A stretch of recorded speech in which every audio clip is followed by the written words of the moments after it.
Hello guys, मैं आज आपको 30 जनवरी 2023 का सोल्व पेपर कराऊंगी। देखिए, आप पैसेज दिए गए गद्यांश को ध्यान पूर्वक पढ़िए तथा पूछे गए प्रश्न के लिए सबसे उपयुक्त विकल्प का चयन कीजिए। भारतीय समाज बहुभाषिक है। इस समाज के सभी बच्चे बहुभाषिक होते हैं। इससे बच्चों की सृजनात्मकता तथा वास्तविकता को नज़रअंदाज करके उन पर लक्ष्य भाषा के रूप लाद दिए जाते हैं। इससे बच्चों की सृजनात्मकता तथा समझ पर नकारात्मक प्रभाव पड़ता है। कक्षा में बच्चों की बहुभाषिक क्षमताओं का उपयोग करना सीखने सिखाने की बहुभाषिक दृष्टि का महत्वपूर्ण पहलू है। बहुभाषिकता ऐसी प्रक्रिया है जिसमें एक से अधिक भाषाओं के उपयोग को स्वीकार किया जाता है। एक ही समय में मातृभाषा के साथ साथ क्षेत्रीय भाषाओं तथा अन्य भाषाओं को सुनने व समझने, बोलने, व्यक्त करने, लिखने तथा पढ़ने को महत्व दिया जाना बहुभाषिकता का उद्देश्य है। भाषाविदों का मानना है कि कोई भी भाषा अन्य भाषाओं से मिलकर विकसित होती है। भाषा के विकास का मतलब उसके शब्द भंडार में वृद्धि का होना, उसकी अभिव्यक्ति की विधाओं का विस्तार होना, उसमें ज्ञान के नए अवसरों की संभावनाओं का खुलना आदि होता है। एक से अधिक भाषाओं या भाषिक व्यवहार करने वालों के पास बिंब विद्या, शब्द चयन, उदाहरण आदि का भंडार एक ही भाषा जानने वाले की तुलना में अधिक होता है। पहला क्वेश्चन देखिए आप। सही कथन की पहचान करें। भारतीय समाज एक भाषी है नहीं। भारतीय भाषाएं एक दूसरे के विकास को अवरुद्ध करती है नहीं। समाज के सभी बच्चे बहुभाषिक हैं। इसका आंसर है, क्योंकि समाज के सभी बच्चे बहुभाषिक हैं। ये उसमें है पैसेज में, तो इसका आंसर होगा ऑप्शन सी। देखो यहाँ पे बहुभाषिक है। क्वेश्चन 2, बहुभाषिकता का क्या उद्देश्य है? विभिन्न भाषाओं को बोलना व उनको व्यक्त कर पाना। इसका आंसर होगा ऑप्शन ए। क्वेश्चन 3, कक्षा में बच्चों की बहुभाषिक क्षमता का उपयोग क्यों करना चाहिए? क्योंकि बच्चे की सृजनात्मकता बाधित होती है। गलत। बच्चे एकल भाषी होते हैं। गलत। ऑप्शन सी, बच्चों में समझ बनाने की क्षमता सीमित होती है। गलत। ये सीमित आ गया। बच्चों की समझ का विस्तार होता है। बच्चों की समझ का विस्तार होता है। Option D. क्वेश्चन 4, भाषा के विकास से क्या अभिप्राय है? देखो, शब्द भंडार का सीमित होना। गलत। अभिव्यक्ति के लिए अपार संभावनाएं होना। सही। अभिव्यक्ति के लिए अपार संभावनाएं होना। इसका आंसर होगा ऑप्शन बी। क्वेश्चन 5, एकल भाषी विद्यार्थी की तुलना में बहुभाषी विद्यार्थी के पास क्या क्या अधिक होने की संभावनाएं अधिक है? शब्द चयन, अधिकार, बिंब। ऑप्शन बी, ज्ञान, शब्द, उदाहरणों का भंडार। ऑप्शन सी, शब्द चयन, ये भी है, बिंब भी है, विद्या भी है। इसका आंसर होगा ऑप्शन सी। क्वेश्चन 6, कक्षाओं में बहुभाषिक स्थिति को नज़रअंदाज करने से क्या अभिप्राय है?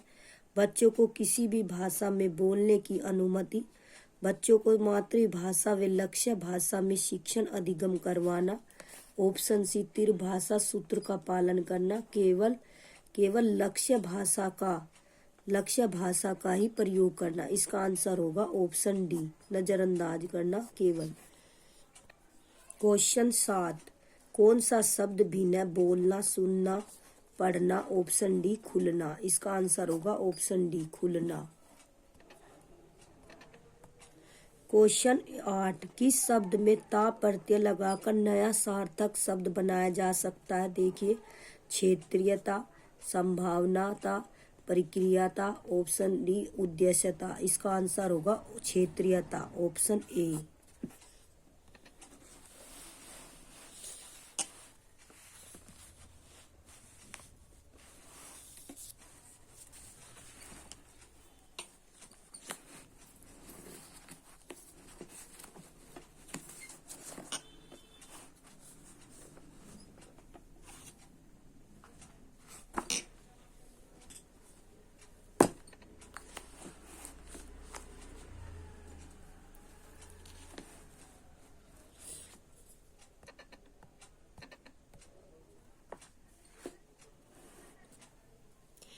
आप काव्यांश देखिए।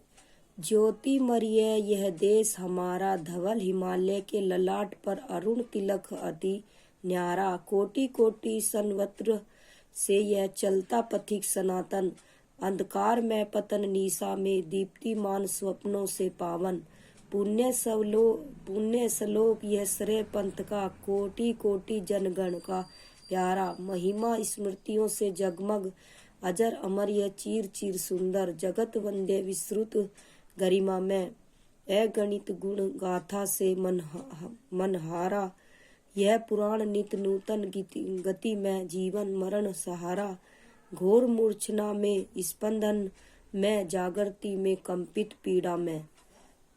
क्वेश्चन देखिए आप नो, किन पंक्तियों से भाव निकलता है कि हमारा देश समूचे संचार में वंदनीय है। ऑप्शन ए दीप्तिमान, दीप्तिमान स्वप्नों से पावन। ऑप्शन बी जगत विंध्य विस्तृत गरिमा में। ऑप्शन सी कोटि कोटि संवत्सर से। ऑप्शन डी ज्योतिमर्य यह देश हमारा। इसका आंसर होगा ऑप्शन सी कोटि कोटि संवत्सर से यह। क्वेश्चन 10, प्रस्तुत काव्यांश का केंद्रीय भाव क्या है। देश के संघर्ष काल का चित्रण, देश के निर्माण काल का चित्रण। ऑप्शन सी देश के गौरवमय यश का चित्रण। ऑप्शन डी देश की चुनौतियों का चित्रण। इसका आंसर होगा ऑप्शन ए, ऑप्शन बी देश के निर्माण काल का चित्रण। क्वेश्चन 11, कवि ने देश के कल्याणकारी मार्ग को किसके समान माना है। स्वर्ग भूमि के, हिमालय पर्वत के, चलते रहने वाला पथिक के। इसका आंसर होगा ऑप्शन सी चलते रहने वाले पथिक के। क्वेश्चन 12, कवि के अनुसार देश की कौन सी बात मन को हर लेती है। अनेक गुण गाथाएं। ऑप्शन बी महिमा में स्मृति। ऑप्शन सी धवल हिमालय। ऑप्शन डी पुण्य श्लोक। इसका आंसर होगा ऑप्शन डी पुण्य श्लोक। 13 क्वेश्चन, विस्तृत का अर्थ है मोहक। ऑप्शन बी प्रसिद्ध। ऑप्शन सी विशेषता। ऑप्शन डी महिमा। इसका आंसर होगा ऑप्शन बी प्रसिद्ध। विस्तृत का विलोम सा वो विस्तृत का अर्थ। क्वेश्चन 14, अरुण तिलक में रेखांकित शब्द क्या है। इसका विशेषण। ऑप्शन बी संज्ञा। ऑप्शन सी सर्वनाम। ऑप्शन डी क्रिया। इसका आंसर होगा ऑप्शन बी संज्ञा। क्वेश्चन 15, बच्चों को अपने परिवेश में दो भाषाएं सुनने को मिलती है। दो भाषाओं का सुनना बच्चों के लिए लाभकारी है, बच्चों के लिए हानिकारक है, पर इससे कोई भी प्रभाव नहीं पड़ेगा। पारस्परिक रूप से बाधित करेगा। इसका आंसर होगा बच्चों के लिए लाभकारी होगा। क्वेश्चन 16, निम्नलिखित में से कौन सा सिद्धांत मातृभाषा के अधिगम के दौरान भाषा अधिगम की स्वाभाविक प्रक्रिया का मूलभूत सिद्धांत नहीं है। नहीं है। बोलना सीखने से पहले साक्षरता सीख लेना। ऑप्शन बी अपने परिवेश में परिवार के सदस्यों से सीखना। रटने तथा कंठस्थीकरण के स्थान पर अवधारणात्मक समझ पर बल देना। ऑप्शन डी परिवेश में बोली जा रही दूसरी भाषाओं में अधिगम की संगतता नहीं होती। इसका मतलब है ऑप्शन ए बोलना सीखने से पहले साक्षरता सीख लेना। क्वेश्चन 17, कौन सा कथन सही नहीं है।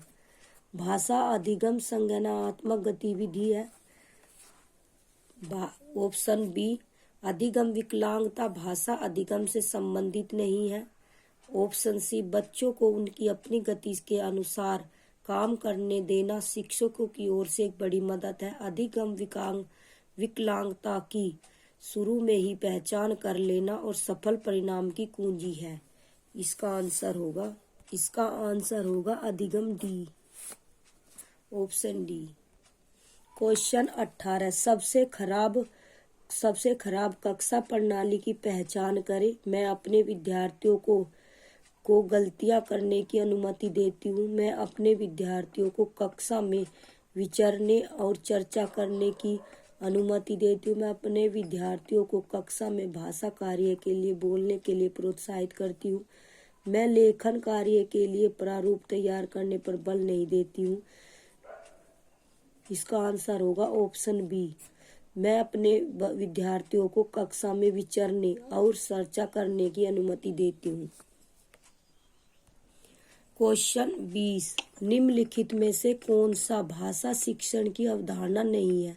भाषा अंतरण, ऑप्शन बी। समूह या संग्रह, ऑप्शन सी। संस्कृति प्रघात, ऑप्शन डी। शब्द अनुकर्मणिका। इसका आंसर होगा ऑप्शन डी, शब्द अनुकर्मणिका। एक्सप्लेनेशन। शब्द अनुकर्मणिका भाषा शिक्षा की अवधारणा नहीं है। भाषा शिक्षण के प्रमुख उद्देश्य निम्न है: समझ के साथ पठन की योग्यता का विकास करना, सहज अभिव्यक्ति की क्षमता का विकास करना, सुसंगत लेखन का विकास करना, भाषा का वैज्ञानिक अध्ययन क्षमता का विकास करना, विभिन्न विषयों की भाषा को समझने की योग्यता का विकास कराना। क्वेश्चन 21, दूसरी भाषा की तुलना में प्रथम भाषा का अर्जन अपेक्षाकृत आसान होता है क्योंकि अंग्रेजी जटिल भाषा है, क्योंकि हमें हमारी प्रथम भाषा के बेहतर अवसर प्राप्त होते हैं, क्योंकि प्रथम भाषा भारतीय भाषा है, क्योंकि अंग्रेजी औपनिवेशिक भाषा। इसका आंसर होगा ऑप्शन बी, हमें हमारी प्रथम भाषा के बेहतर अवसर प्राप्त होते हैं। क्वेश्चन 22, यह किसने कहा कि बच्चों में सहजात भाषिक क्षमता होती है और बच्चों में भाषा का विकास ठीक उसी प्रकार से होता है जैसे कि शेष जैविकीय कार्यों का विकास? किसने कहा? B.F. स्किनर ने, नोम चोम्स्की ने, लेव वाइगोस्की ने, option C, option D, Jean पियाजे ने। इसका आंसर होगा नोम चोम्स्की ने। क्वेश्चन 23, व्याकरण के प्रभावशाली शिक्षण के बारे में कौन सा सही नहीं है? वास्तविक संवाद में नियमों का प्रस्तुतिकरण, ऑप्शन बी। संदर्भ में व्याकरण के प्रासंगिक नियमों को दर्शाता है, ऑप्शन सी। वास्तविक जीवन से जुड़े संप्रेषण में नियमों के अभ्यास करने के अवसर देना, नियमों को रटकर और ड्रिल द्वारा व्याकरण सीखना। इसका आंसर होगा ऑप्शन डी। सॉरी, इसका आंसर डी नहीं, इसका आंसर बी होगा। क्वेश्चन 24, कौन सा सिद्धांत राष्ट्रीय शिक्षा नीति 2020 के अनुसार शिक्षा का मूलभूत सिद्धांत नहीं है? ऑप्शन ए, कक्षा 3 तक बुनियादी साक्षरता हासिल कर लेना, ऑप्शन बी। कलाओं और विज्ञान में संबद्धता, ऑप्शन सी। रटने की प्रवृत्ति और परीक्षाओं के लिए पढ़ने के स्थान पर अवधारणात्मक समझ पर बल देना, ऑप्शन डी। सतत आकलन के लिए योगात्मक आकलन एक मुख्य प्रक्रिया के रूप में। इसका आंसर होगा ऑप्शन डी, सतत आकलन के लिए योगात्मक आकलन एक मुख्य प्रक्रिया के रूप में। क्वेश्चन 25, निम्नलिखित में से कौन सा कथन भाषा की कक्षा के संदर्भ में सही नहीं है? ऐसी कक्षा जिसमें शोर हो रहा हो उससे संकेत मिलता है कि शिक्षार्थी सीख रहे हैं, ऑप्शन बी। अनुशासित कक्षा का तात्पर्य है कि जहां शिक्षार्थी चुपचाप बैठे हैं और अध्यापक अच्छी तरह से पढ़ा रहे हैं, सी, ऑप्शन सी। विचार करो, समूह में कार्य करो, साझा करो, ये वे तरीके हैं जिनसे पूरी कक्षा को गतिविधि में संलग्न किया जा सकता है, ऑप्शन डी। एक अध्यापिका विद्यार्थियों को कहानी का रोल प्ले करने के लिए कहती है। इसका आंसर होगा ऑप्शन डी, इसका आंसर होगा ऑप्शन डी। क्वेश्चन 26, अनुभवजन्य अधिगम में क्या शामिल नहीं है? कथावाचन आधारित शिक्षण शास्त्र। ऑप्शन बी कला एवं खेल समावेशित शिक्षण शास्त्र। ऑप्शन सी दक्षता आधारित अधिगम और शिक्षा, विषयों के बारे में अंग्रेजी में सोचना और बोलना। इसका आंसर होगा ऑप्शन बी कला एवं खेल समावेशित शिक्षण शास्त्र। क्वेश्चन 27, निम्नलिखित में से कौन सी युक्ति चुनौतीपूर्ण बच्चों को सहायता देने के संदर्भ में संगतपूर्ण नहीं है? ऑप्शन ए अध्यापक को कक्षा में अधिगम विकलांगता की पहचान करने के लिए अभिभावकों और सहयोगी अध्यापकों से मदद लेना। ऑप्शन बी अधिगम विकलांगताओं की पहचान जितना जल्दी से हो सके कर लेनी चाहिए। ऑप्शन सी अध्यापक को चाहिए कि वह अधिगम विकलांगता वाले शिक्षार्थियों को उनकी गति के अनुसार कार्य करने दे और आत्मनिर्भर बनने में मदद करे। ऑप्शन डी अध्यापक को विशेष आवश्यकता वाले शिक्षार्थियों की दूसरे सहपाठियों द्वारा मदद करने के लिए निरुत्साहित करना चाहिए, जिससे वे आत्मनिर्भर बन सके। इसका आंसर होगा डी। क्वेश्चन 28, सबसे निकृष्ट अनुचित कक्षा प्रणाली की पहचान करें। ऑप्शन ए पाठ्य पुस्तक में अगला क्या लिखा है, अध्यापक उसके अनुसार योजना बनाता है। ऑप्शन बी अध्यापक को प्रमाणिक पाठ्य सामग्री जैसे कुछ समाचार पत्र से लेना चाहिए और उसका इस्तेमाल करना चाहिए। ऑप्शन सी अध्यापक को कुछ अधिक विचार की जरूरत नहीं है, वह कक्षा में आए और देखे क्या किया जा सकता है। ऑप्शन डी अध्यापक पिछली कक्षा में पढ़ाए गए पाठों के संदर्भ का प्रयोग करती है। इसका आंसर होगा ऑप्शन डी अध्यापक पिछली कक्षा में पढ़ाए गए पाठों के संदर्भ का प्रयोग करती है। इसका आंसर होगा ऑप्शन डी। क्वेश्चन 29, भाषा आकलन संबंधित है शिक्षार्थियों की उपलब्धि के मापन से। ऑप्शन बी कक्षा में शिक्षार्थियों की श्रेणी का पता करने से। ऑप्शन सी उनके संपूर्ण अथवा योगात्मक आकलन का मापन करने से। ऑप्शन डी शिक्षार्थी की भाषा प्रवीणता का मापन से। इसका आंसर होगा ऑप्शन डी। क्वेश्चन 30, पाठ योजना बनाते समय कौन सी बात ध्यान में रखनी चाहिए? ऑप्शन ए विद्यार्थियों के सीखने की गति। ऑप्शन बी आपके पाठ के दिन का समय। ऑप्शन सी गतिविधियों का क्रम। ऑप्शन डी अनुच्छेद के बारे में अभिभावकों की पसंद। इसका आंसर होगा ऑप्शन सी गतिविधियों का क्रम।